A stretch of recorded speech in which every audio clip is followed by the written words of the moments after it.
Hello, everyone. Welcome back to the Feral Brand Method podcast. Hope you guys are having a wonderful day, wonderful week. So, I think spring might be springing here. If you guys don't know, I live in the Midwest. I'm originally a West Coast person. I grew up in the state of Nevada. And yes, I miss my home state.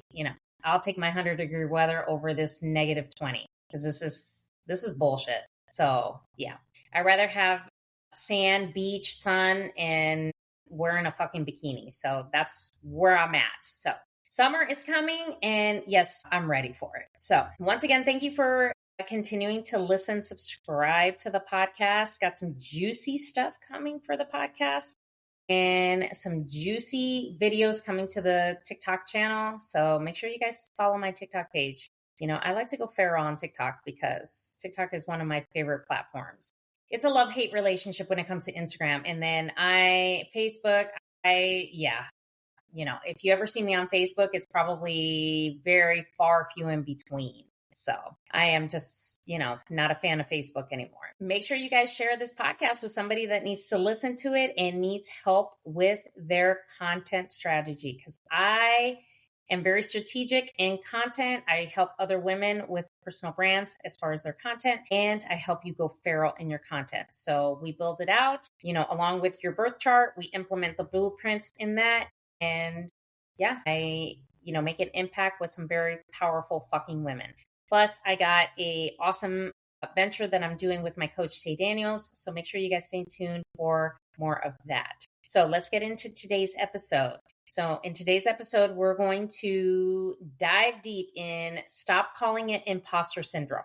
Can't tell you how many times I've heard this expression and this said so many times. So imposter syndrome is a convenient lie. And you're like, Karina, what the fuck are you talking about? Well, stick with me here and listen closely because I'm going to explain.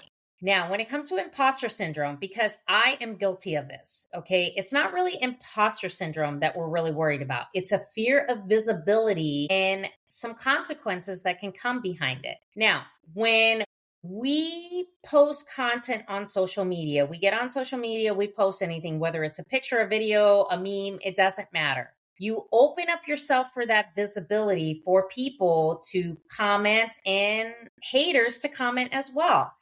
And that is the consequence of visibility.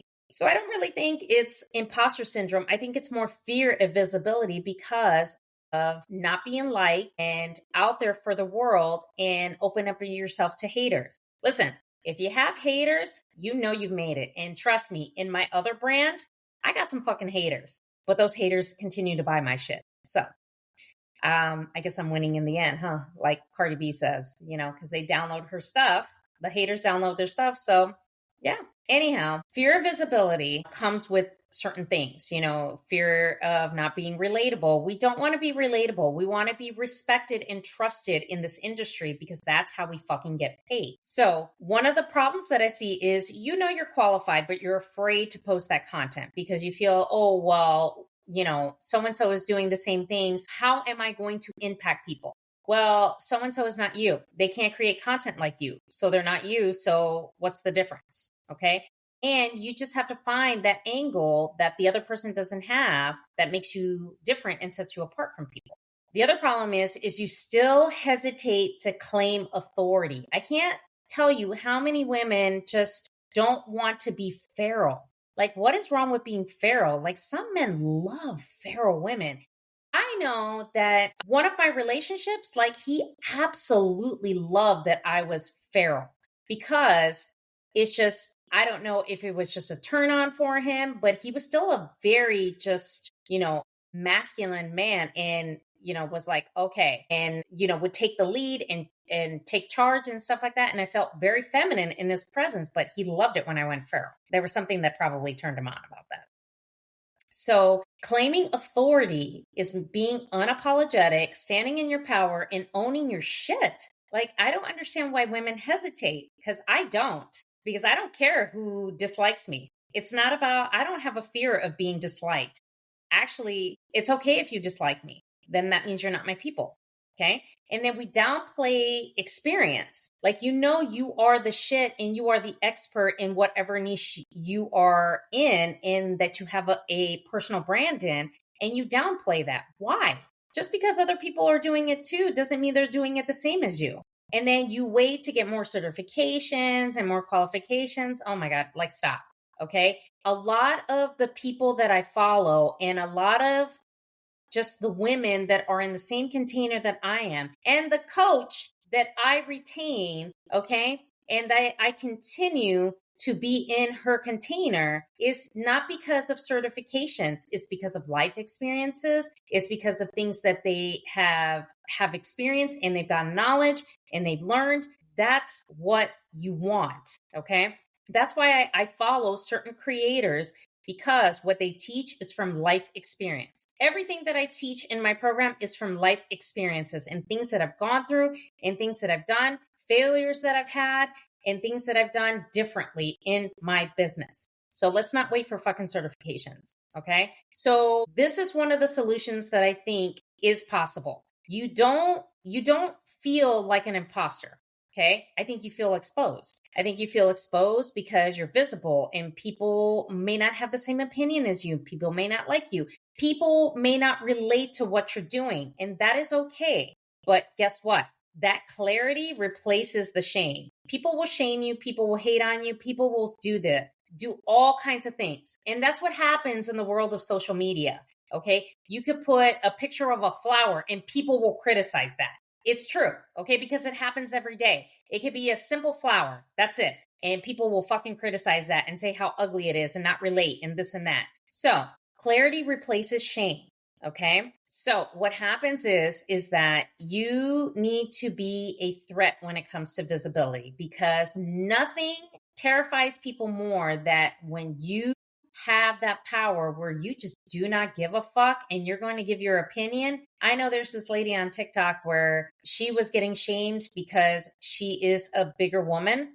And I'm telling you, in that response video, she tore that other commenter's ass up. And I'm there for it, because that commenter had a lot to say in trying to make her feel small because she showed off her outfit of the day in a pair of jeans. And honestly, she looked fucking amazing in it.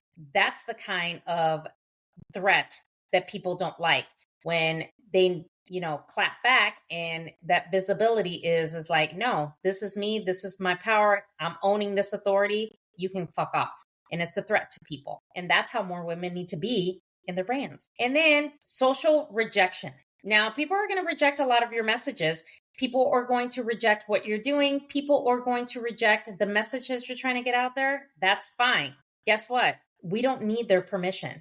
We don't need their validation. We don't even need their, blessings, because we're going to do whatever the fuck we want to do. So they want to reject you and they want to cancel you and unfollow.